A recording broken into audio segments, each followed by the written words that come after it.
Welcome into Seattle Seahawks Today, made possible by Manscape. Get 20% off and free shipping on your order when you go to manscape.com and use promo code Seahawks at checkout for all the best men's grooming products.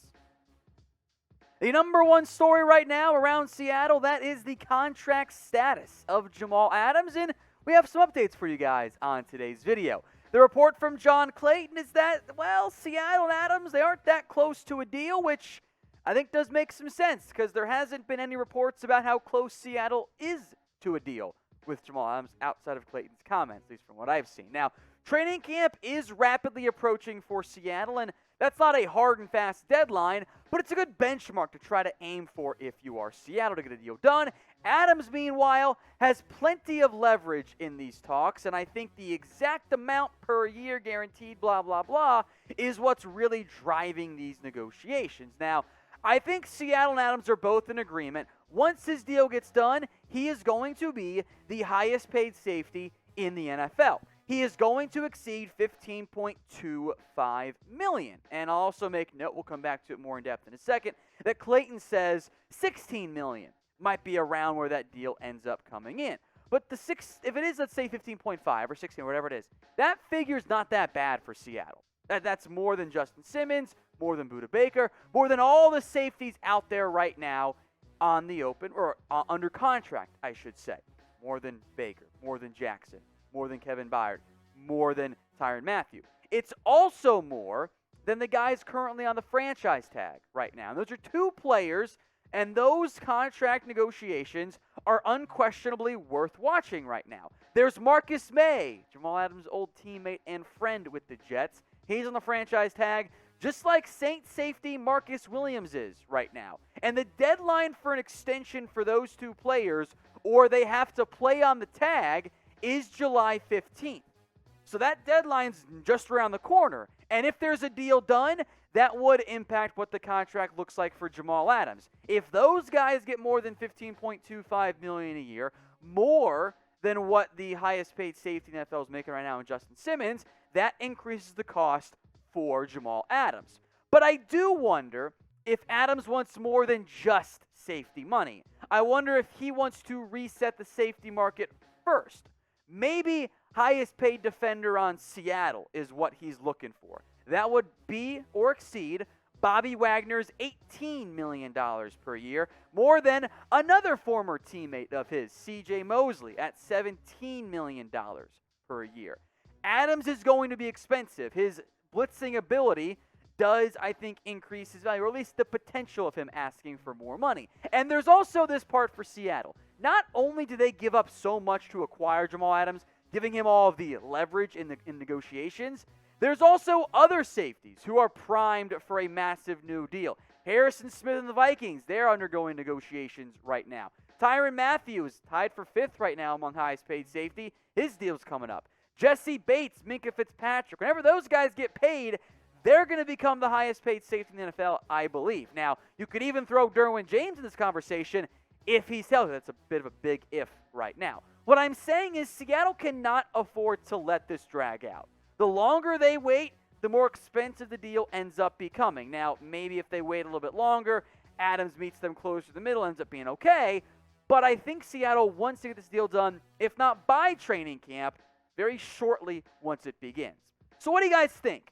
Will Jamal Adams get paid before training camp? Get your votes in for me in the comments section right now. Type in Y for yes or N for no.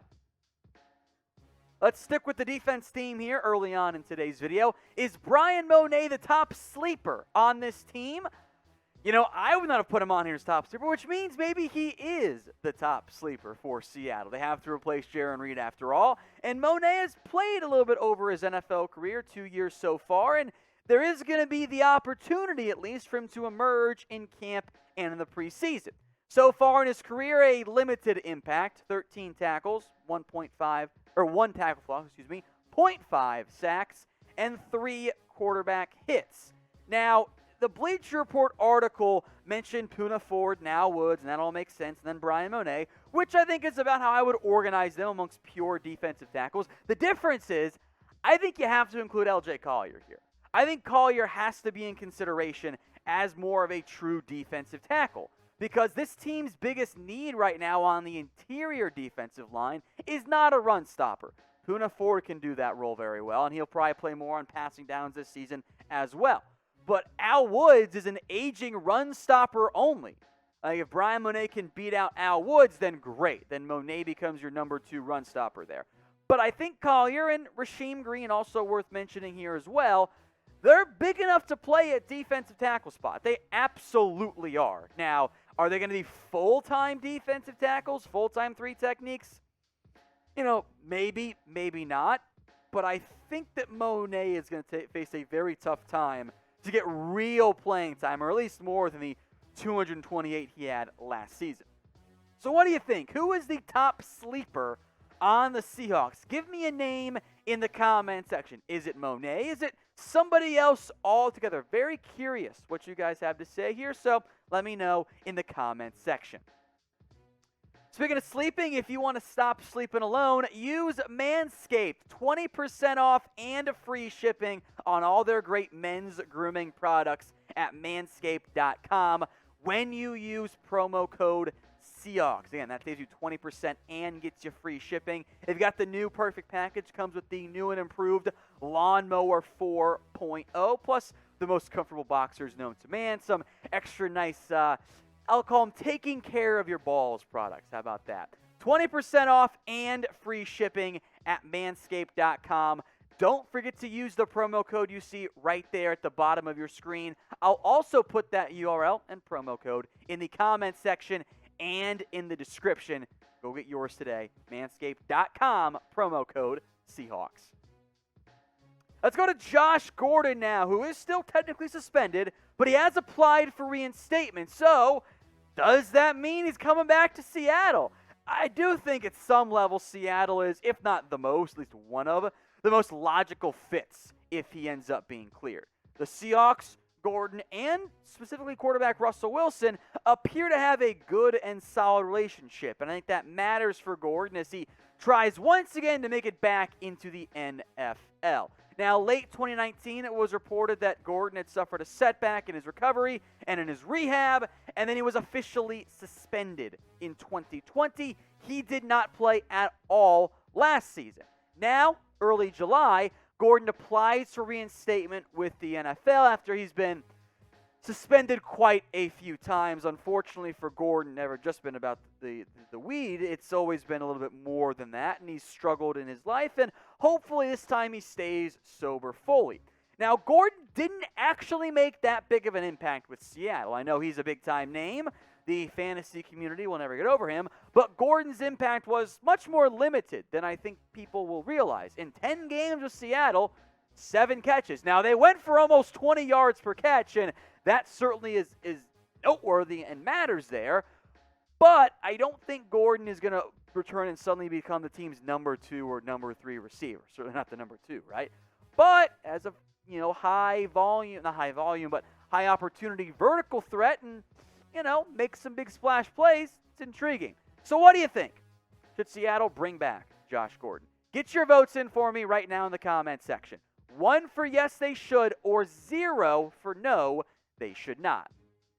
Now, the biggest detriment to bringing back Josh Gordon is the investment made by this team in other receivers. DK Metcalf, Tyler Lockett, Dwayne Eskridge, and almost assuredly Freddie Swain are all roster locks. So there's 4 guys who are going to be on this team at receiver. And in general, your 5th and 6th receivers offer more special teams value than I think Gordon would. So that could give the edge to a Penny Hart, a K. Johnson, or a return man guy in Connor Weddington. Maybe John or Sura, but probably not at this point.